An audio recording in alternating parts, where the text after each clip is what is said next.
So hi guys, welcome to my channel. మన వెంకటేష్ గారి సంక్రాంతికి వస్తున్న మూవీ అయితే ఇంకా మొదటి 41 రోజులను అయితే విజయవంతంగా పూర్తి చేసుకుని 42వ రోజులోకి అయితే అడుగు పెట్టగా ఇంక సినిమా 42వ రోజు కూడా బాక్స్ ఆఫీస్ దగ్గర మంచి కలెక్షన్స్ అయితే వసూలు అయితే చేస్తుంది. ఇంక సినిమా రిలీజ్ అయిన అన్ని ఏరియాల నుండి సంక్రాంతికి వస్తున్న మూవీకి అయితే అదిరిపోయే రెస్పాన్స్ అయితే రాగా, అంతకన్నా ముందు ఈ వీడియో అందరికి చేరాలంటే ఈ వీడియోకి ఒక 20 లైక్స్ అని టార్గెట్ ఇస్తున్నాను. కంప్లీట్ చేస్తారనుకుంటున్నా. ఇంక ఈ సినిమా మన టాలీవుడ్ లో అయితే ఇరక్కుమ్మేస్తుంది. ఇంకా కలెక్షన్స్ డే బై డే చూసుకున్నట్టయితే ఇంకా సినిమా డే 1 చూసుకున్నట్టయితే 40 కోట్ల వరకు షేర్ అయితే అందుకోగా, ఇంకా డే 2 77 కోట్ల వరకు షేర్ అయితే అందుకుంది. ఇంకా డే 3 90 కోట్ల వరకు షేర్ అయితే అందుకుంది. ఇంకా డే 4 బాక్స్ ఆఫీస్ దగ్గర అయితే 120 కోట్ల వరకు షేర్ అయితే అందుకుంది. ఇంకా డే 5 బాక్స్ ఆఫీస్ దగ్గర చూసుకున్నట్టయితే 150 కోట్ల వరకు షేర్ అయితే అందుకుంది. ఈ సినిమా మొదటి 6 రోజుల కలెక్షన్స్ తో 200 కోట్ల షేర్ మార్క్ అయితే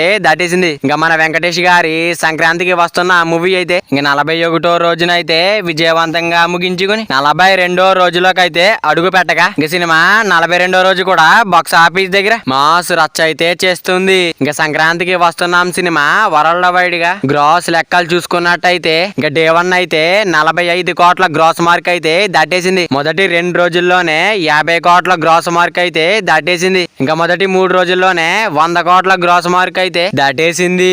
ఇంకా సినిమా మొదటి 5 రోజుల్లోనే 150 కోట్ల గ్రాస్ మార్క్ అయితే దాటేసింది. ఇంకా సినిమా మొదటి 7 రోజుల్లోనే 200 కోట్ల గ్రాస్ మార్క్ అయితే దాటేసింది. ఇంకా సినిమా మొదటి 12 రోజుల్లోనే 250 కోట్ల గ్రాస్ మార్క్ అయితే దాటేసింది. ఇంకా సినిమా మొదటి 20 రోజుల్లోనే 300 కోట్ల గ్రాస్ మార్క్ అయితే దాటేసింది. ఇంకా 42వ రోజు బాక్స్ ఆఫీస్ దగ్గర ఎంత వస్తుందో చూడాలి. మరి మన వెంకటేష్ గారి సంక్రాంతికి వస్తున్న మూవీ అయితే లాంగ్ రన్ ఎంత వరకు వస్తుంది అనుకుంటున్నారో కింద కామెంట్ చేయండి. మరి వీడియో అందరూ చేరాలంటే వీడియో ఒక లైక్ చేసుకుని అలాగే ఛానల్ ని సబ్స్క్రైబ్ చేసుకుని పక్కన బెల్ ఐకాన్ ఆన్ లో పెట్టుకోండి. Thank you for watching guys.